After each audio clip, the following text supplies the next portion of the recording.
2022 के केंद्र के बजट पे मैं प्रधानमंत्री मोदी जी और निर्मला सीतारमण जी को बधाई देता हूं।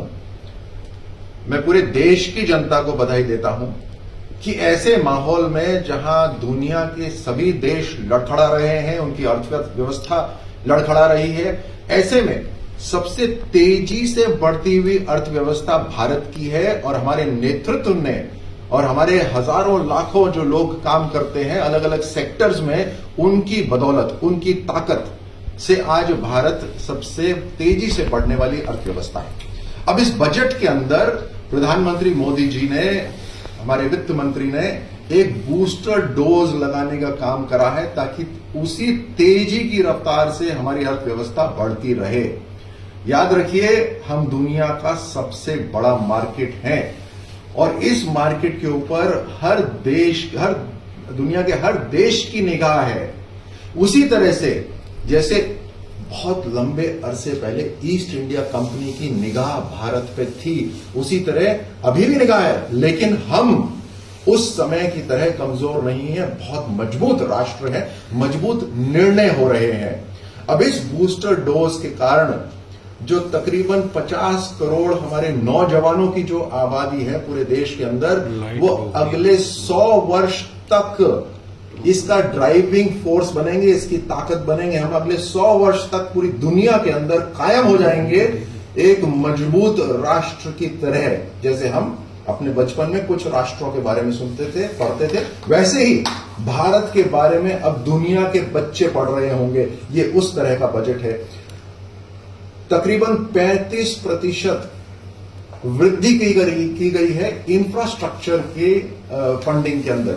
मात्र एक साल के अंदर 35% increase in funding for infrastructure, और उससे 7.5 लाख करोड़ का उसमें इन्वेस्टमेंट होने वाला है।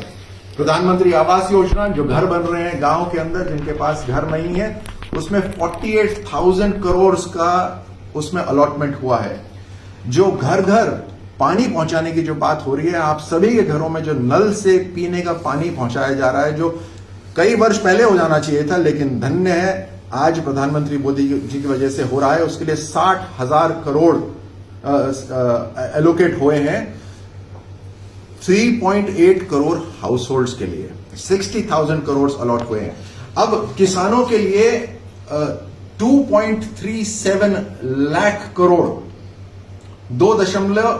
तकरीबन 35 लाख करोड़ से ऊपर पैसा रखा गया है एमएसपी की खरीद के लिए। Production linked incentive. अब बहुत सी चीजें ऐसी हैं जो हम दूसरे देशों से आयात करते थे, हम इंपोर्ट करते थे, दूसरे देशों के ऊपर निर्भर थे।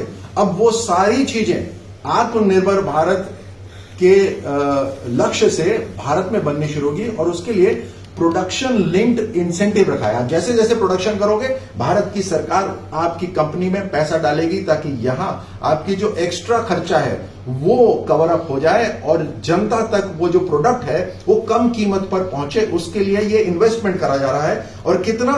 तकरीबन 14 सेक्टर्स के अंदर, 14 सेक्टर्स के अंदर जो इन्वेस्टमेंट करा जा रहा है, उससे अगले 5 साल के अंदर 60 लाख जॉब्स तैयार हो जाएंगे कि उसकी काबिलियत है। और 30 लाख करोड़ का प्रोडक्शन भारत में होगा। ये पैसा आमतौर पे विदेश में चला जाता। उसी तरह 400 वंदे भारत ट्रेन अगले 3 साल में शुरू की जाएंगी। एमएसएमई सेक्टर के अंदर तकरीबन 130 लाख एमएसएमईज को फायदा हुआ है। इमरजेंसी क्रेडिट लाइन, जो मैं पकड़ूं, बहुत बड़ा बजट, हर वर्ग को कवर करने वाला बजट, जहां पर किसानों से लेकर हमारे युवा पीढ़ी जो एंटरप्रेन्योर्स बन रहे हैं, स्टार्टअप्स हो रहे हैं, और उसी तरह डिफेंस के अंदर आत्मनिर्भर भारत, मतलब भारत में ही प्रोडक्शन हो, इस तरह का ये पूरा बजट है। मेरा एक बार फिर प्रधानमंत्री मोदी जी को, निर्मला जी को और हम भारत के सभी नागरिकों को इस मजबूत बजट के लिए और आने वाले 100 वर्ष में जो भारत तैयार होगा, मजबूत होगा, उसके लिए बहुत बहुत बधाई।